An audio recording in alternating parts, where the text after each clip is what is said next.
Yo, what's going on, y'all? My name is Alex, and the Clippers have yet again been eliminated in the playoffs, and they really didn't stand a chance because of the injuries to both not only Kawhi Leonard, but Paul George as well. Because of these two stars constantly getting injured and hampering the success of the team in the postseason, conversations in the NBA community have shifted to what the Clippers should do to improve their roster. Should they trade Kawhi and or Paul George, or should they make small moves to bolster the roster even more? Well, the solution may be harder than you think, because recently the NBA and Players Association agreed to a new CBA, and I think a lot of it has actually gone under the radar because of all the logistics around money and the various rules within trading or signing players. So let's talk about what the Clippers could do, why they may have no other choice but to live with what they got, and kind of just be stuck in NBA purgatory. Before we start though, if you do end up enjoying this video, make sure to like and sub. I'm trying to get to 1,000 subs by the end of the year, so it'd mean a lot. Anyways, let's get started. Next year will be Kawhi and Paul George's final guaranteed year. They do hold a player option for the year after that, but I am probably going to assume that they actually opt into those options because that would net them both $48 million a year, and with their injury track, I just don't know if they would be getting anything more than that. Also take into account that the new Clipper Stadium will be coming in during that year where they have the player option, and I think it'd be safe to assume that the Clippers want their stars there on the first year of their new stadium, so any sort of idea about them trading them, I think it's kind of off the table. But even if the Clippers did want to trade Kawhi and or Paul George, what kind of assets are they going to get in return? Again, these are guys that have been injured throughout the season for the past 3 to 4 years, and of course they bring a lot of talent. They are one of the best players in the league for a reason because of when they're healthy, but that's the exact problem. So what kind of assets could they truly get if they did decide to trade them?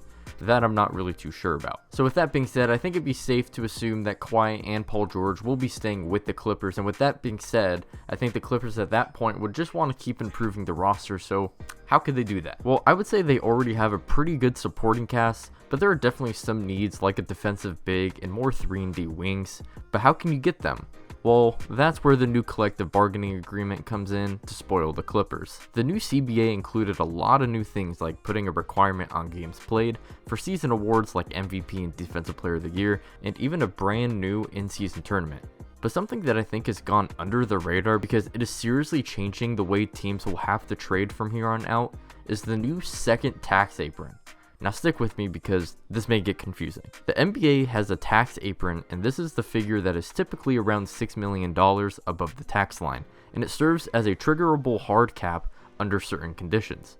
For example, any team that acquires a player through a sign and trade or uses either the mid-level exception or the biannual exception in free agency is not allowed to cross that line. This new second tax apron will come in at around $17.5 million above the tax line, and will trigger a bunch of restrictions that can really halt any sort of movements the Clippers may want to do to improve their roster, because as things stand, the Clippers will more than likely be over the second tax apron, or at least be approaching that line. One of these restrictions is that teams above the second tax apron cannot use the taxpayer mid-level exception to sign free agents. The reason why this is not good for the Clippers is because this exception is the only way tax teams currently have to pay free agents above the minimum salary.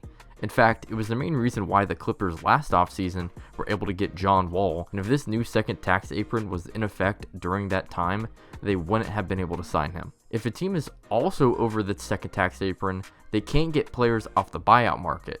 That means that the Clippers also wouldn't have been able to get Russell Westbrook after he was waived by the Jazz if this new rule was in place already. A side effect to the second tax apron as well is that if the Clippers did have the taxpayer mid-level exception, it would trigger a hard cap. This matters because these exceptions are largely used in the offseason, and it can affect a team's ability to make trades or sign free agents during the season.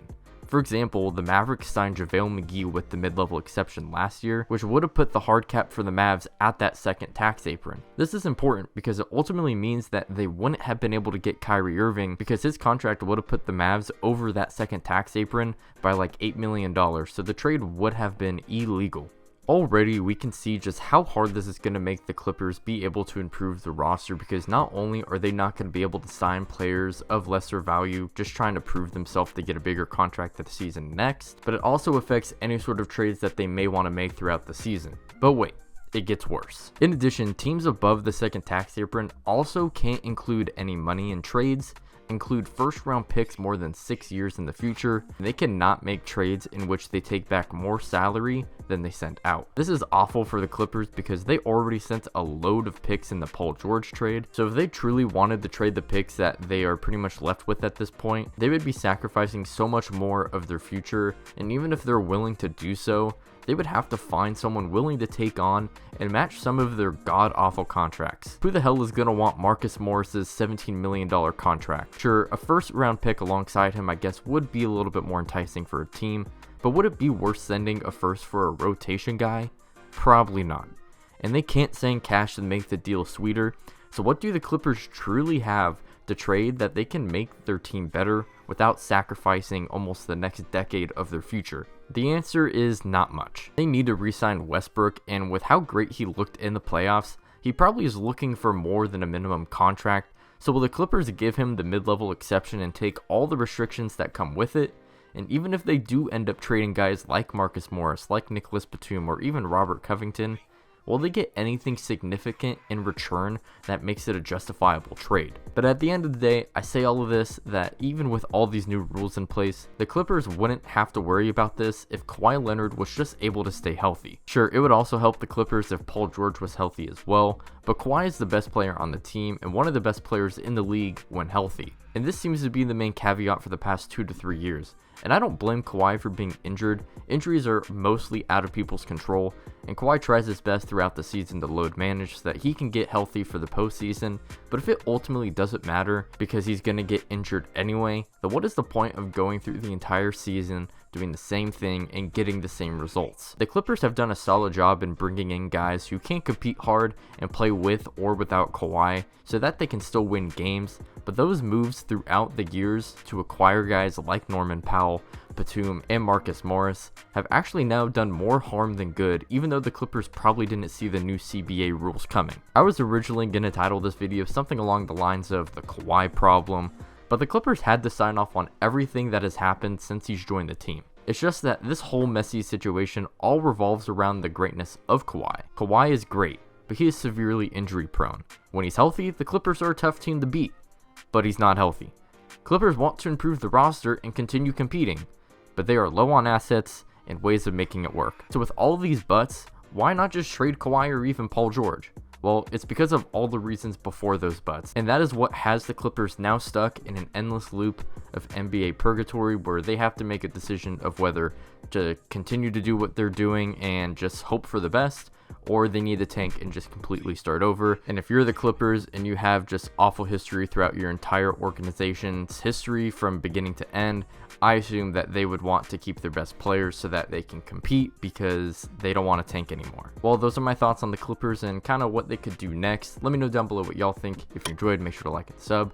Check out my socials down below in the description, and you can also check out this video somewhere on the screen where I go over a second round preview of the Celtics versus 76ers. Anyways, see you on the next one. Peace out.